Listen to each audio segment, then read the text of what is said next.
Okay, we're on station. Yep, we got him. Looks to be lightly guarded.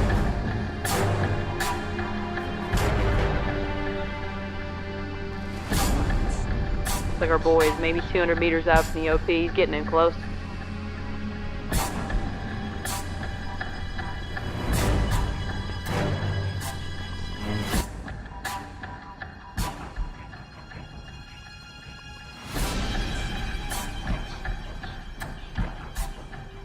Alright, bingo. Guy in the ground confirms.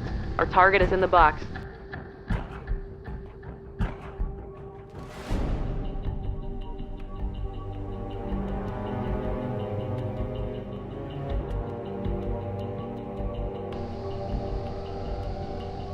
Alright, our boy's moving.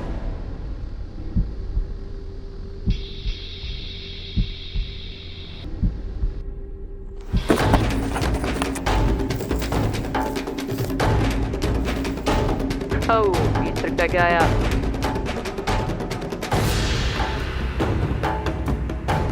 Yep, tracking.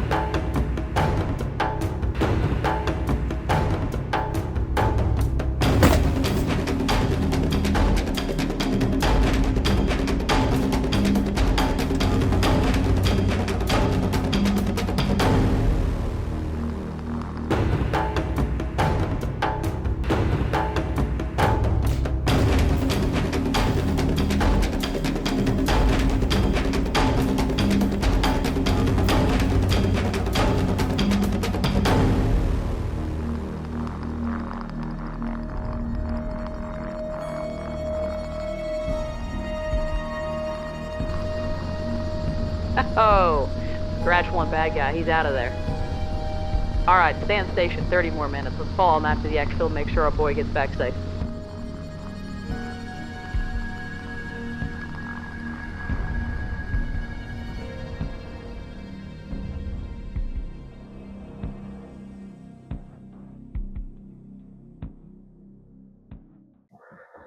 And that is a biblically accurate usage of the ghillie suit. Over the snowed-in weekend, I had an idea that kind of came to me in a dream. Looking through, I think I was on a long-range shooting forum or something. On this forum, somebody had shown a picture of some Fast Company guys in a ghillie suit. And one, nostalgia-wise, spoke to me as a former fake SEAL team member. And I really just liked the way that the guy did the ghillie suit. And the thing that immediately stuck out to me was the fact that he made his reinforcing panels, so on the legs and on the chest, out of a sea bag. So it spoke to the inner, I don't know, not even necessarily inner grunt, but it just spoke to me. And I decided that I would brush up on some literature, and then for good measure, I watched a YouTube video of how some of these guys make their ghillie suits just to kind of get my foot in the door. So don't really think of this as a DIY as much as you are an observer of my adventure. And if it inspires you to take your own little ghillie suit adventure, then awesome. Hopefully all the little mistakes I make along the way, I can pass that wisdom on to you. I suppose the disclaimer is, it's like, I'm not a scout sniper. I have never made a ghillie suit under the pressure that it would be used, or it would be evaluated, my career would be evaluated against it, or even my life. So I don't have that level of expertise, but I actually ended up only watching one video. And it was funny, is at the end of the video, the guy showed his face when he was showing his Boonie hat off, and it was a guy that I went to infantry school with. So I'll tag his video down below. Either way, I am going to get the sewing machine ready, get all my materials out, and kind of start just getting into this thing. So if you get bored and leave for however long you stay, thanks for showing up, even if you got to dip out. But let's get started. Okay, it's going to be kind of our base. We'll start with this sea bag. I will be using my old woodland camis. I was going to use desert, but I turned all the trousers into shorts. I did take off the cargo pockets because we are going to be reinforcing the front of the legs. So I am going to lose the cargo pocket space, which again is just my personal preference. And then onto the blouse. Same thing, I've already removed the pockets on this just to save some time for today. But I am going to reinforce the front from where the collar meets the chest line down on both these sides, as well as I'm going to try to do some I saw she was yapping. Anyways, I'm gonna try to put some thumb loops on these. That way, so the idea is that, you know, the sleeve will stay up close, because I personally like to wizard my sleeves. And the last thing is I'm taking this from that guy Jaeger's video that I mentioned. He cuts a big old square in the back as like a heat vent. So I'm gonna use the sniper veil for that vent on the back. You can use a laundry bag, that's most common, but that's what I had on hand. Camouflaging portion, whenever we're gonna be adding all the nonsense. Fishing net is a big one. Usually gets put across the back, the arms, the legs, things like that. Some fishing nets that are manufactured. This one's not bad, but as you can see, but let's just look at the space between each of the openings. Now, I'm not sure how well that pops up on camera, but you can see that this one has about an inch, maybe inch and a quarter. And this one is maybe just shy over 3/4 of an inch. This one is really big, and I wasn't actually, in my brain, this was much smaller. This is a legitimate fishing net. It's gonna be kind of our major parts that are gonna be sewn on. The rest of it, this burlap, I bought this synthetic string. You can do the same thing with some spray paint and burlap. I've actually got some burlap that I spray painted to get some color change. Let's go to the sewing machine and kind of talk about how we're gonna cut these things up.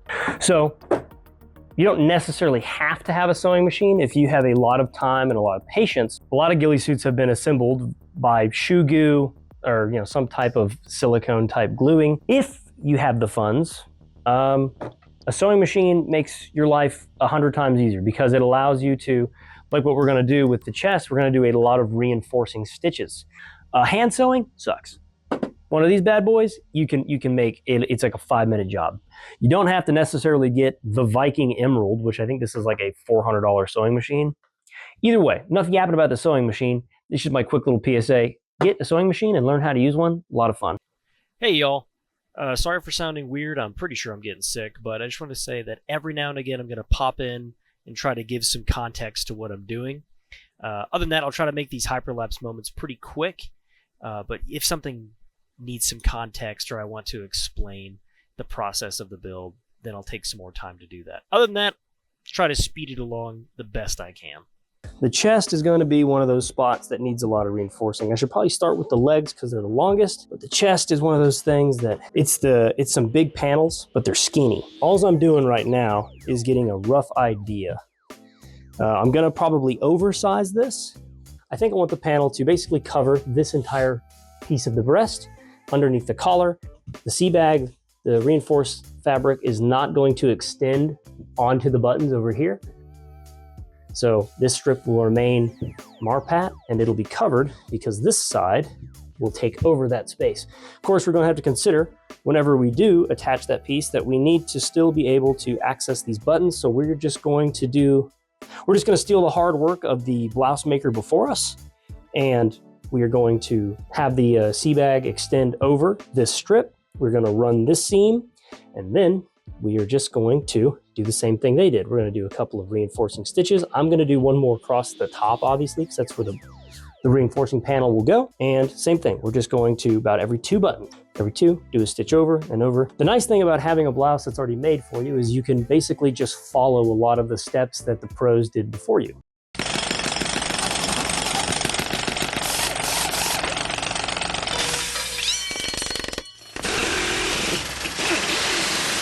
I'm going to just transfer this template, but again, if I follow it exactly, it's going to sit about here. So what I'll need to do is transfer this over and cut it out and place it on. And then we will sew this bad boy on, and that'll be the first early steps done. So the other thing I'll have to make sure that I do is not be an idiot and make sure that I transfer it in a way that the rough side, not the like rubberized side, is actually facing inboard. So you'll probably see me on the hyperlapse. You're gonna see my rocks for brains in action.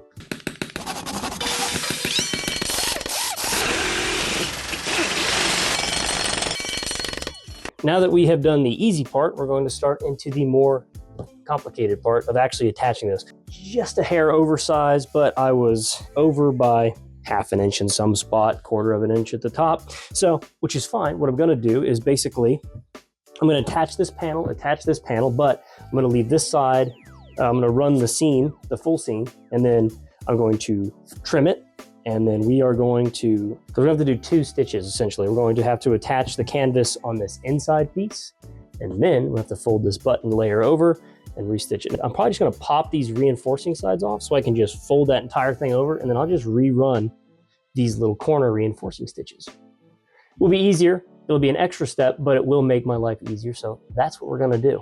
Okay, we're going to just do this is a test piece of fabric just to make sure I have all my settings how I want. Faux seam, back stitch it.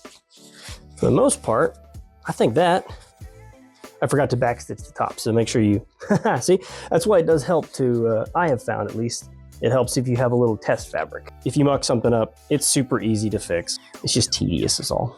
I wasn't gonna do a little individual needle along the entire seam because I was being lazy. If you do that, you will have to then undo all of the work you just did. We're going to put a needle through both of the fabrics, that way so we keep it lined up how we want it.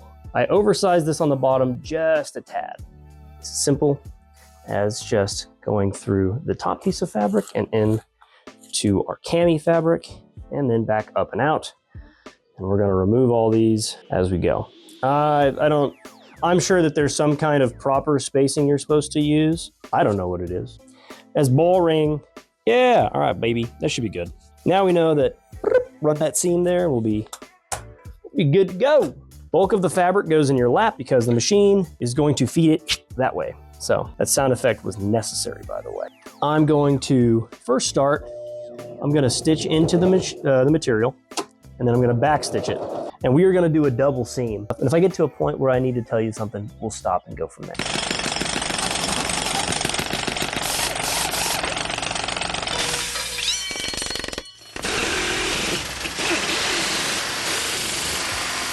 In that guy, Jaeger's video, actually I think he pronounces his name Jagger, sorry.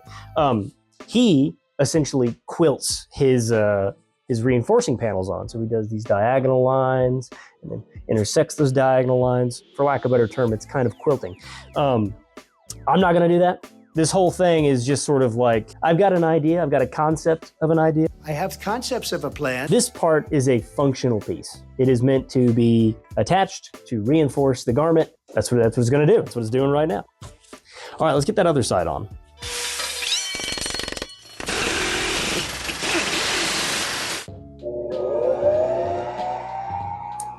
I am reloading the bobbin because I ran out. So, just wait for that to spool up. It's off to the store to buy another spool of string. That's one thing. You think you'll have enough? You never do. Found one. It's not black, it's dark, it's brown. So it'll look different. But thus is the joy of not being good and not planning things out. Well, if it isn't the consequences of my own actions. This is a trick I learned when I was in 6th grade home ec. You definitely need sharp scissors for this, but the gal taught us that if you have a hard time threading a needle, you can essentially just kind of put it in your mouth, press your tongue against your top tooth and lightly drag it out, and then it kind of helps it out. Oh yeah, baby. I just lost it because I'm a big dumb idiot. Sometimes things go to plan, sometimes they don't. There we go. The light's flickering. Will Byers is in my walls. Okay, let's run a test fabric real quick. If you were a good and prepared person, you would do what I did here by folding the material over and then sewing it. That way so you have a really strong end that won't fray. I didn't do that because I'm stupid, because I'm bad. So again, that's why you oversize. You can fold it, and then you could basically sew the panel as one strong piece and then stick it on, which is what I should have done. Let's see which side is what. Right. Okay, have your world here. The brown is noticeably different when immediately under some light. It's a bit more shiny. It's kind of a metallic brown. So that's unfortunate, but what are you gonna do? You know, I'm not going to the store.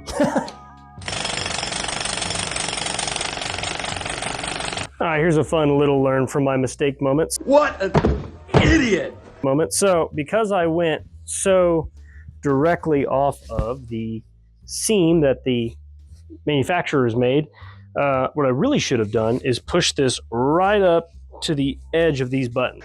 Oh, what a loser! Might just come back through with a thin strip that I have, something like one of these, and just reattach it to reinforce it. Minus that little oopsie, I'm literally just gonna cut a thin strip and just stick another one there.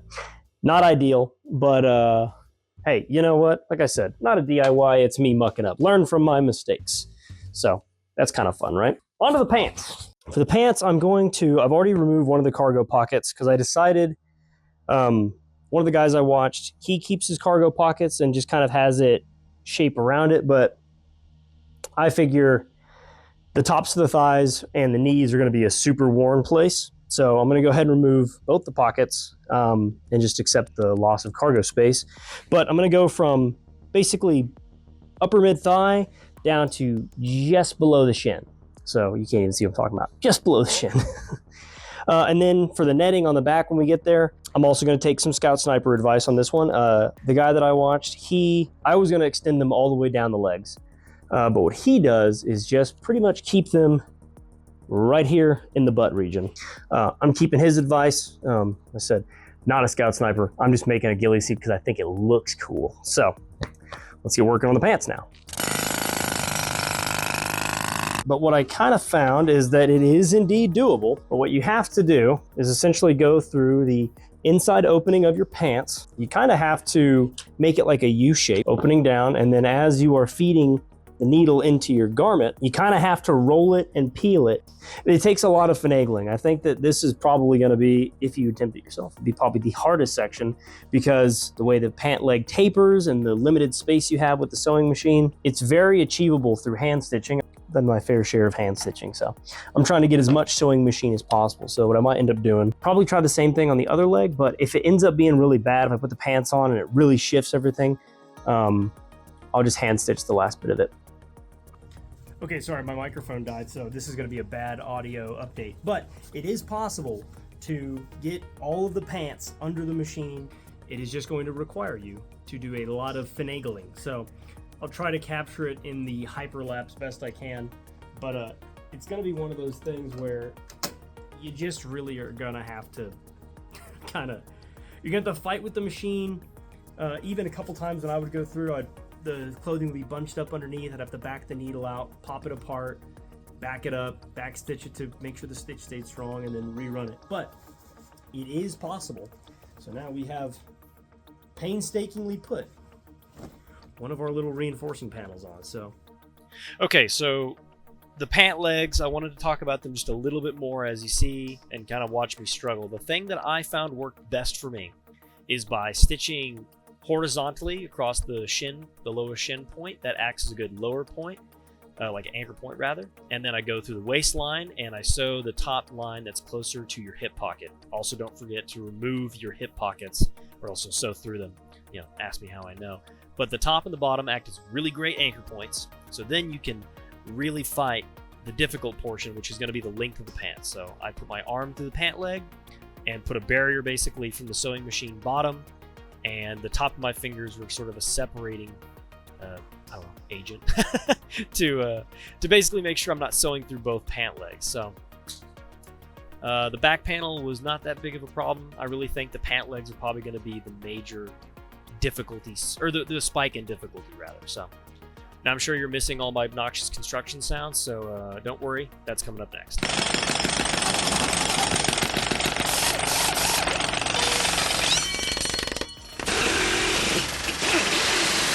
not too shabby. I'm pretty happy with that. The thing I'm going to start working on now is the little Boonie veil. And I didn't have any of that smaller fishnet left, so I have to use this leftover thing that I poached it from my poncho that I made for Jungle Warfare school.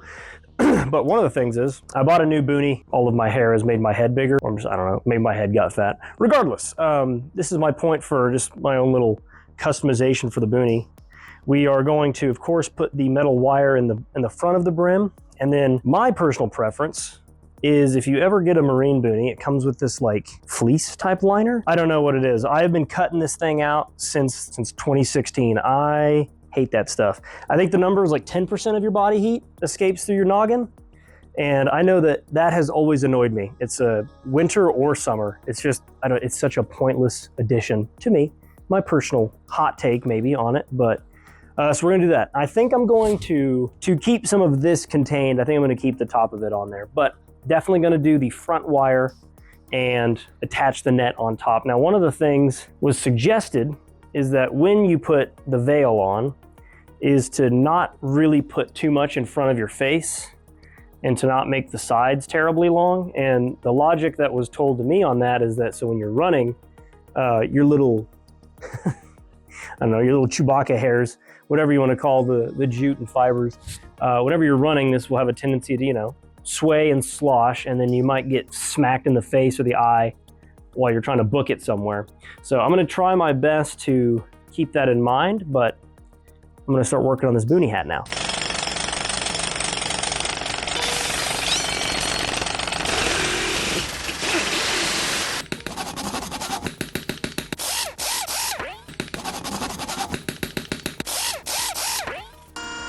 All right, I ran out of the fishing net, so I'm using this big, giant, stupid one. And it's probably way too long right now. I think what I'll do is I'm gonna glue it into place where it needs to be. I will determine what kind of trimming this massive thing needs. So, but the main thing is I think this is too long.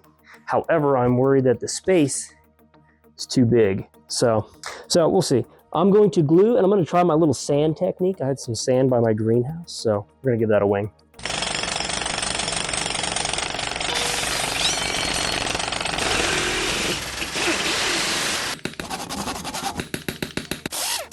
Okay, so before I do a big old time lapse, I figured what I would do is kind of show what it looks like now that it's more ready. And now, but the spray paint did an okay job. The plan here is now to actually start adding all of the fibers and canvas. But I'm going to start with this string, and then I'm gonna put this lighter canvas on. I'm just gonna cut strips, tie it on. As I wash the ghillie, it'll rip apart and fray as it needs to. I went ahead and also made a sort of darker palette burlap out of this light stuff. I just hit it with spray paint and random patterns and so on and so forth. And then finally, I've got this real heavy duty burlap bag that was once upon a time a sandbag from the Marines. So your tax dollars are hard at work. I'm gonna bring the jacket over, bring the blouse over. I'm gonna start tying some things on and kind of talk my thought process through. I know that one of the things I wanted to do was make sure that one, it was both covered, and two, that there was a sense of natural randomness about it. So I just take a clump of the string to start with. So if for some reason you want to ask what knot I'm using, any of them, all of them, and yet none of them at the same time. The other thing I'm doing is I'm picking no spot in particular. I'm going to put probably 10 or 15 of these strands on, and from now and again, just give a little pull test. And then the same thing, like I kind of just look, and my eye drew me to this space, so I'm just gonna slap it in somewhere. It's probably a unique skill set from the Marine Corps, being able to have no thoughts and just kind of caveman your way through it. Summon your inner Bob Ross, I guess. There are no wrong ghillie strands, just happy ghillie strands. That wherever you decide to locate them, they no doubt will be overjoyed. And then I'm going to, once I feel I've got a pretty decent proportion of the string covering the back, I don't want to completely cover everything up. Like, so I've got these nice kind of, I'll call them bald patches along the way. And I need to, of course, move further down the back as well and do the same thing. I'm just using my knees as a barbecue table and attaching as I go. Once I get a pretty decent coverage of this string, I'm going to move in with that light color burlap, and it's going to fill in some of the bigger spots. And then with that, I will also just accept the fact that it is going to become kind of shredded and it's going to fall apart as I use it, and that's okay. So I'm going to go a little heavy-handed with a lot of this stuff.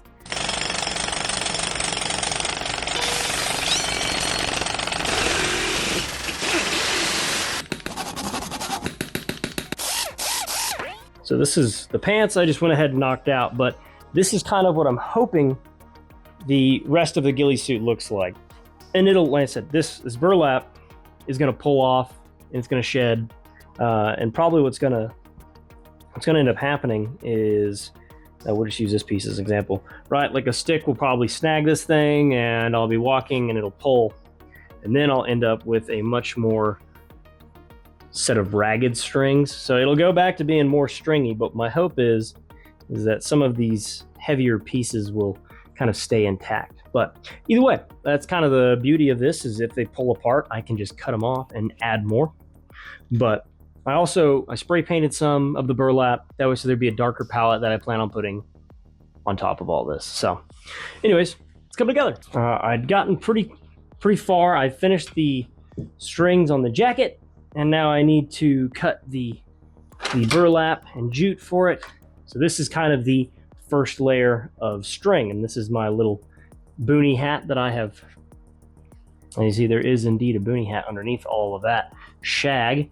So okay, so I got a bit ahead of myself, and while my phone was charging, I just went crazy with the burlap. The creative juices just started flowing. You couldn't stop it. You know, there was no dam to turn it off. So I'll start with the Boonie. One of the things I really wanted to do was make sure that it layered onto the back well. So I wanted to make sure that while it draped on your shoulders, it did a good job of really breaking apart that strong shoulder 90 degree that we talked about. And what I did with the burlap is you'll kind of notice there's some separation of the color in the burlap. So if I were to do this again, the initial burlap that I bought, this stuff, it is not very strong. As you can see, I barely pull it and a lot of it comes off. It's very light, which makes me think that it'll probably take on a lot of natural colors when I go through the Ghillie wash, which is great. But the burlap that I should have gone with is this stuff, because this is what I took from, I had an old sandbag from the military, and that was, I think, the superior type. So it still pulls apart, but I have to really make sure I get a hold of it. And then even then, I mean, it's just really light. So it's a darker hue, but again, that's probably more what this Ghillie wrap, or what this burlap is going to turn into as we wash it. So if I do it again, I'd get this much more dense level of burlap. The other thing that kind of was funny is, so this is that same cheap burlap, but I just spray painted it green. And I think that with the paint drying in between the fibers, it actually kind of, not as much as adhesive, but it did have a sort of adhering effect. So I think that's kind of interesting.